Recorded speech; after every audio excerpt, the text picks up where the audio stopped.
Welcome to बाजार news. Cuttack महानगर छठ पूजा समिति के ओर से 13 मार्च 2025 को होली मिलन समारोह का कार्यक्रम संपन्न हुआ।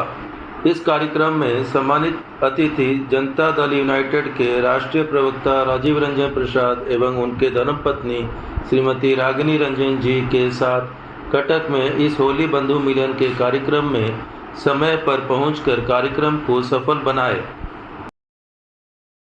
छठ पूजा समिति की ओर से पूरे समाज की ओर से उनको हार्दिक अभिनंदन एवं हार्दिक स्वागत करते हैं। एक और जोरदार ताली के साथ भैया का स्वागत किया जाए। उन्होंने एक अनुरोध पर पटना से भाभी को लेकर के यहाँ आए हैं। बहुत ही गर्व की बात है हम समाज के लिए, हमारे संस्कृति के लिए। इन्होंने दिल्ली से फोन किया था कि जहाँ अपनी संस्कृति और परंपरा की बात होगी वहाँ मैं सबसे पहले आऊंगा। एक बार जोरदार भैया का स्वागत।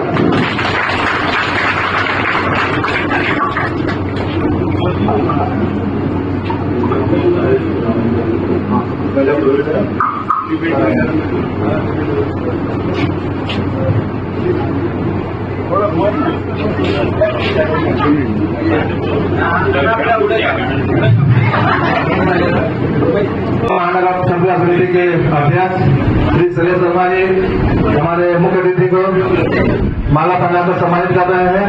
हम तो आपको भी अनुरोध है कि ताली बजाकर उनका नाम संबोधन करके मजा करें।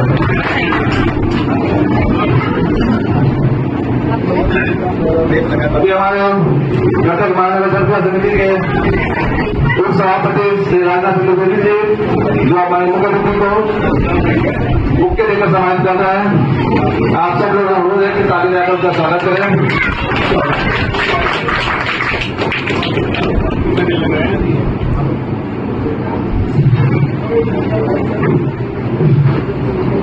और हमारे मुख्य अतिथि से अनुरोध है कि हमारे बीच जितने भी हमारे समाज के लोग उपस्थित हैं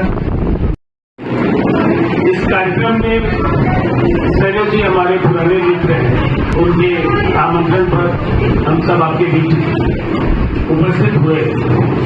सबसे पहले कटक में जो बिहार, झारखंड, उत्तर प्रदेश के लोगों को अपनी संस्कृति से जुड़े हुए देखकर बहुत ही अच्छा लगा और आप सब हृदय से बधाई के पात्र कि जो हमारी संस्कृति है, जो हमारी परंपरा है, उसको आपने काफी जीवंत तरीके से यहाँ बनाए रखा है। होली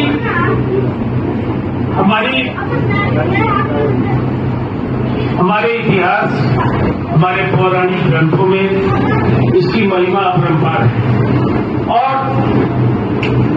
हम कह सकते हैं कि सदियों से हम सब मिलजुल कर जो हमारी बहुरंगी संस्कृति है उसकी भावनाओं के अनुरूप हम होली मनाते रहे।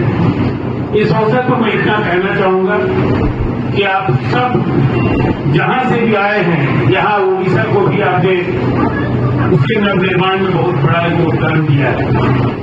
आगे भी एक सबल शक्तिशाली राष्ट्र का निर्माण और उन्नत उड़ीसा के निर्माण में साथ साथ जिस मिट्टी से आप यहाँ आए उन राज्यों के लिए भी आपका मोह और प्रेम आपका प्रकरण है।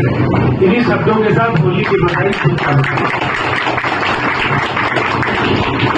मैं चाहूंगा भाभी जी, मैं प्रस्तुत में देखता हूँ बहुत अपडेट रहते हैं। आप हमारा स्वागत किया, आप सबों का बहुत बहुत आभार। और सबसे अच्छी बात यह है कि होली के मौके पर कहते हैं सद्भावना और प्यार का त्योहार होता है। होली एक ऐसा पर्व है जो मुझे लगता है भारतवर्ष का सबसे खूबसूरत पर्व होता है। ये बाकी हम भगवान का पूजा करते हैं, उस तरीके से त्योहार मनाते हैं। ये भगवान द्वारा दिया गया आशीर्वाद है कि व्यक्ति इसको मनाते हैं, जो उनके द्वारा इस धरती पर जन्म लिए वो मनाते हैं। अपने बीच में ये एक भारतीय परंपरा का उत्कृष्ट उदाहरण है। महिलाओं के लिए मैं जरूर बोलना चाहूंगी, पहले बहुत बहुत शुभकामनाएं और जरूर आइए। आप जिस धरती से आई हैं समारोह पेश किया जा सकता है। और जहाँ तक मैं समझती हूँ कि मातृशक्ति बहुत बड़ी बात होती है, क्योंकि पुरुष हो या महिला पैदा उन्हीं से होते हैं। इसलिए बहुत बहुत होली मुबारक हो, बहुत बहुत शुभकामनाएं। साथी गणपति पर आप सबों का बहुत दिल से आभार। हमारे समाज के वरिष्ठ भूपेंद्र सिंह जी, जो एक इंडस्ट्री ही नहीं है, समाज सेवा के लिए एक मार्गदर्शक, एक प्रेरक हमारे बड़े भाई हैं। उन्हीं के आदर्श पर हम लोग चढ़ करके आज इतने बड़े संस्था का गठन किया। सर, आज यहाँ जो उत्सव में आए हैं उसके बारे में आप बताइए। देखिए, ये कटक में काफ़ी अच्छा लगा, इसलिए कि जिस तरह से उत्तर भारतीय यहाँ अपनी परंपरा और संस्कृति को जीवंत बना, उन्होंने लंबे समय से न केवल उड़ीसा की मुख्यधारा से भी प्रस्तुत हुआ, अपनी पहचान को भी बनाया। अच्छा लगा और मैं कह सकता हूँ कि निसंदेह आज पूरी दुनिया में भारत का मान बना, एक शक्तिशाली राष्ट्र के तौर पर उभरता हुआ। उड़ीसा का भी लगातार सर्वांगीण विकास हो रहा है और हमारे लोग जो उत्तर भारत के अलग अलग राज्यों से आए, उन्होंने इस राज्य के निर्माण में भी काफ़ी योगदान किया। सबको इस अवसर पर हमारी हार्दिक शुभकामनाएं। होली मुबारक। बिहार का भी और यहाँ उड़ीसा से आप क्या अंतर देख रहे हो? हमारा तो एक भावनात्मक संबंध है उड़ीसा के साथ, और नीतीश कुमार जी के बीच में क्या आप अंतर देख रहे नहीं, अंतर नहीं, सब एक ही धारा में सब लोगों का योगदान है। देखिए, सबसे पहली बात है कि बंगाल जो अविभाजित बंगाल था, उड़ीसा और बिहार दोनों उस बंगाल के ही हिस्सा के तौर पर थे। तो एक तरह से हम लोगों का एक भावनात्मक जुड़ाव बिहार और उड़ीसा। और दूसरा, आज प्रधानमंत्री नरेंद्र मोदी जी के नेतृत्व में एनडीए की जहाँ भी सरकार है, अच्छा काम है। बिहार में भी एनडीए की सरकार की अगुवाई नीतीश कुमार जी करते हैं और यहाँ भी एनडीए की सरकार। इसमें कोई अंतर नहीं है। बिहार एक बहुत ही मुश्किल दौर से गुजरा और वहाँ कायाकल्प यशस्वी मुख्यमंत्री नीतीश कुमार जी के नेतृत्व में संभव हो गया। आज हम विकसित राज्य बनने की राह पर हैं और कहीं न कहीं उड़ीसा को लेकर के भी पूरे देश में मान्यताएं बनती है। उड़ीसा को भी काफ़ी संभावनाओं का प्रदेश है, इसलिए हम मानते हैं कि ये दोनों राज्य आने वाले समय काफ़ी अच्छा करें। एक बड़ा समस्या रहता है रोजगार के ऊपर, तो कैसे आप इसको देख रहे हैं? कितनी जल्दी इसको देखिए, रोजगार को लेकर के हमारे राज्य को लेकर अगर आप देखेंगे तो मैं आपको कह सकता हूँ कि अभी देश में सबसे ज़्यादा सरकारी नौकरियाँ पिछले कुछ वर्ष बिहार में। इस विधानसभा का कार्यकाल नवंबर में पूरा हुआ और तब तक 12 लाख नौकरियाँ दी जा चुकी हैं, 38 लाख रोजगार। और साथ साथ आर्थिक दृष्टि से जो पिछड़े लोग, उसमें सवर्ण भी हैं, पिछड़े भी हैं, सब उनको 2-2 लाख रुपए का सरकार लघु उद्यम के लिए तय।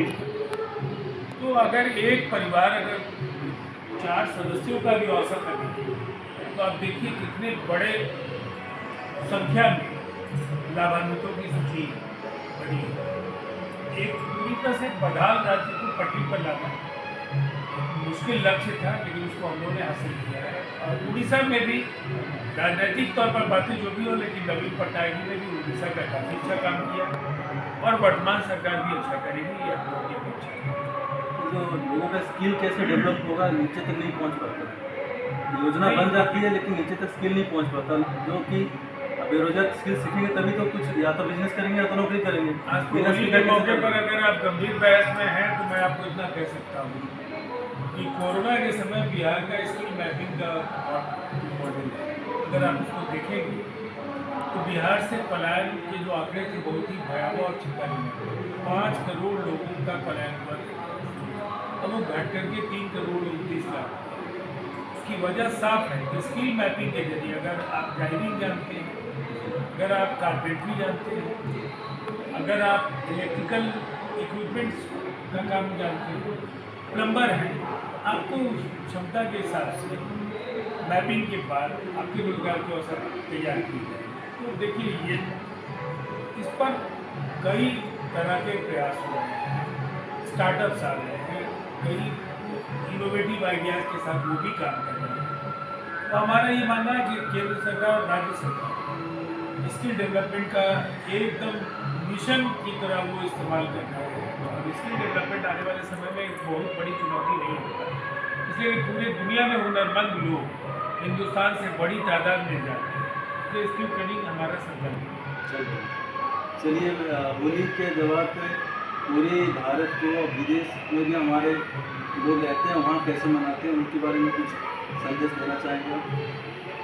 देखिए होली तो भारतीय संस्कृति का एक अभिन्न अंग है, जो हमारी विविधताओं में एकाकी तस्वीर है। वो होली के रंगों में आप देख सकते हैं, आपके चेहरे पर गुलाल कई रंग मिल करके वो गुलाल अभी लगे हुए हैं। यही भारत है और भारतीयता का ये जो संदेश है ये पूरी दुनिया को आकर्षित करता है। धन्यवाद आपको उड़ीसा के माटी को आने के लिए कटक के भैया के साथ कैसा लग रहा है आपको यहाँ? मुझे तो बहुत अच्छा लगा क्योंकि मैं पहली बार आई हूँ, लेकिन मैं कटक को बहुत अच्छे से तो उड़ीसा को मैं जानती हूँ, मैंने शुरू से कुछ पता है। तो अभी ये तरक्की के राह पर हैं और जब एक बात आप जान लीजिए, जब शुरुआत होती है और लोगों में जज्बा होता है तो स्टेट बहुत तेज़ी से आगे निकलता है, क्योंकि ये एक चैलेंज है और बिहार और उड़ीसा के लिए बहुत बड़ा चैलेंज है कि मैं करके दिखाऊंगा। और आप मान कर चलिए कि हमारे यहाँ से डेफिनेटली बिहार से आप देखेंगे कि IAS से लेकर के या जितने भी जो नई पौध आई है उसमें एक स्थापित किया अपने मूल्यों को, और उड़ीसा भी इससे पीछे नहीं है। जहाँ तक मैं देख पा रही हूँ यहाँ भी इंफ्रास्ट्रक्चर बहुत अच्छे तरीके से डेवलप है और आप में भी उतनी ही शक्ति है जितनी शक्ति भारतवर्ष के अन्य राष्ट्रों में, अन्य राज्यों में। तो निश्चित तौर पर ये चैलेंज जो है यहाँ के युवा उठा रहे हैं और आने वाले समय में स्टार्टअप, स्किल इंडिया एंड एक और जोड़ना चाहूँगी वो एग्रीकल्चर का बहुत वास्ट एरिया है जिसमें इंडिया को बहुत ज़्यादा तरक्की करने का मौका मिलेगा और आप देखेंगे कि आफ्टर 5 years ये अपने आप को स्थापित करेंगे। उड़ीसा के लोगों को एम्पावरमेंट के लिए आप क्या कहना चाहेंगे? इतना तो बिहार का और उड़ीसा का गया है और आगे का लक्ष्य क्या है आपके नजर से? देखिए विमेन एम्पावरमेंट डेफिनेटली मैंने अपनी महिला में कहा भी था कि कितने सालों के बाद अंतर्राष्ट्रीय महिला दिवस का एक डेट मिला मनाने को, तो महिलाएं अभी से 10-15 साल पहले से काफ़ी आगे आ चुकी हैं। ये बात आपने सच कहा है कि गांव की महिलाओं को भी आगे आने का मौका मिल रहा है। सरकार बहुत अच्छे तरीके से उनको डेवलप कर रही है, चाहे आप जीविका दीदी को ले लें, इस तरह का जो कंसेप्ट आया है विमेन एम्पावरमेंट के लिए आया है। अनेक क्षेत्र है, लेकिन जहाँ तक ज़मीन से जुड़ कर अगर महिलाएं बहुत आगे निकलती हैं तो पूरे विश्व में एक उदाहरण पेश होगा और उसके बहुत सारे आस्पेक्ट्स हैं, एक दो नहीं है। गवर्नमेंट की योजनाओं से लेकर के सामाजिक जो ज़रूरतें हैं उन चीज़ों को लेकर के हम आगे बढ़ते हैं। तो वो मैं चाइना का उदाहरण देना चाहूँगी, जिस तरह से चाइना ने अगर आपको हुनर दिया तो अब भारत विश्व में आगे निकल रहा है। आगे आने वाले दिनों में महिलाएं इसमें बहुत आगे आएंगी और लोग कोशिश करेंगे इनमें आगे आए। हम उस तरीके से उन चीज़ों को तैयार करें कि हमें उनसे परचेज ना करना पड़े। अगर इस लाइन पर महिला आगे निकल गई तो भारत वर्ष जो है पूरे यूरोप और अमेरिका को चैलेंज देने के लिए तैयार है। उद्योग के लिए मतलब जो घरेलू उद्योग है उसका बढ़ावा कैसे हो सकता है आपकी नज़र से? बहुत सारी देखिए बहुत सारी योजनाएं आ चुकी हैं सरकार की, बहुत सारे आपको एक्टिव होने की ज़रूरत है, महिलाओं को आगे आने की ज़रूरत है। जो चीज़ें आप बनाते हैं, जिन चीज़ों का महत्व है, जो साइंटिफिक तरीके से और जो आप पारंपरिक तरीके से दोनों को लेकर आप इंडस्ट्री से लेकर छोटे छोटे कुटीर उद्योग को लेकर आप आगे बढ़ते हैं, ये बहुत बड़ा पावर देगा आर्थिक रूप से इंडिया को। और इसमें कहीं न कहीं योजनाएं बहुत सारी आ चुकी हैं। इस बात को आप जान लीजिए, अब इंडिया जो है चूँकि महिलाएं शिक्षित हो रही हैं, ये बहुत बड़ी बात है और वो जो शिक्षा है कहीं ना उसको आगे बढ़ने की ताकत देता है। आपने बहुत सहयोग दिया है, पुरुषों ने बहुत ताकत दी है कि तुम में वो पूरी क्षमता है, तुम आगे बढ़ के समाज का सामना करो और आर्थिक दृष्टिकोण से अपने आप को स्थापित करो। तो महिलाएं निश्चित तौर पर आगे आएंगी। आफ्टर 10 years महिला अपने आप को सिद्ध करके दिखाएगी। बाजार में इसके अच्छी शुभकामनाएं हैं। बहुत बढ़िया आपको ही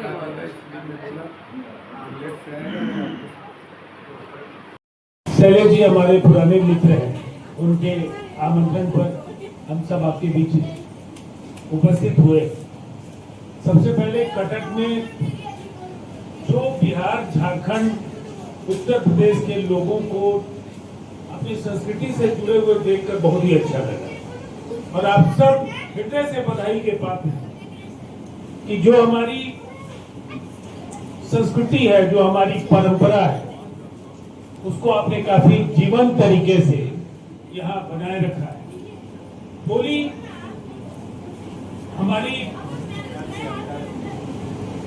हमारे इतिहास, हमारे पौराणिक ग्रंथों में इसकी महिमा अपरंपार है और हम कह सकते हैं कि सदियों से हम सब मिलजुल कर जो हमारी बहुरंगी संस्कृति है उसकी भावनाओं के अनुरूप हम होली मनाते रहे। इस अवसर पर मैं इतना कहना चाहूंगा कि आप सब जहां से भी आए हैं, यहाँ उड़ीसा को भी आपने उसके नवनिर्माण में बहुत बड़ा योगदान दिया है। आगे भी एक सबल शक्तिशाली राष्ट्र का निर्माण और उन्नत उड़ीसा के निर्माण में साथ साथ जिस मिट्टी से आप यहाँ आए उन राज्यों के लिए भी आपका मोह और प्रेम आपका बरकरार रहे। इन्हीं शब्दों के साथ होली की बधाई, शुभकामनाएं। मैं चाहूंगा भाभी जी, मैं फेसबुक में देखता हूँ बहुत अपडेट रहते हैं और भैया जी के साथ कंधे मिलाकर समाज सेवा में इनका बहुत बड़ा योगदान है। कल से मैं सारा फेसबुक देख रहा हूँ, कल जो पटना में इन्होंने होली मनाया है अपने निवास स्थान पर, बेहतरीन होली था। हम चाहेंगे कि आप महिलाओं को मार्गदर्शन करें। बहुत बहुत धन्यवाद आपका। सबसे पहले उड़ीसा में कटक की धरती पर आपने हमारा स्वागत किया, आप सबों का बहुत बहुत आभार। और सबसे अच्छी बात यह है कि होली के मौके पर कहते हैं कि सद्भावना और प्यार का त्योहार होता है। होली एक ऐसा पर्व है जो मुझे उसको अभी ठंडे अगर वो सीरियसली जब शुरू हो जाएगा तो हम देखिए थोड़ा तेल तो लेना होता है। लोग क्या पहले होता था कि गाँव छोड़ करके लोग आ गए, हम लोग को खुद को हम तो कई लोगों को देखते हैं कि इतनी संपत्ति और उसका छोटी से नौकरी के लिए बाहर आ गया।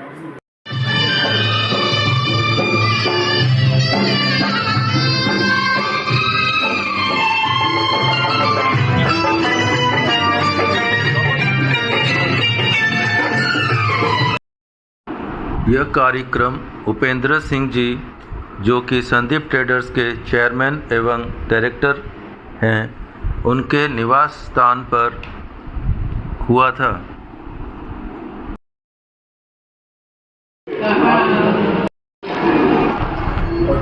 इस होली मिलन के अवसर पर कटक महानगर छठ पूजा के समिति के मेंबर एवं उनके परिवार के साथ धूमधाम से होली का नाच गाने के साथ में संपन्न हुआ।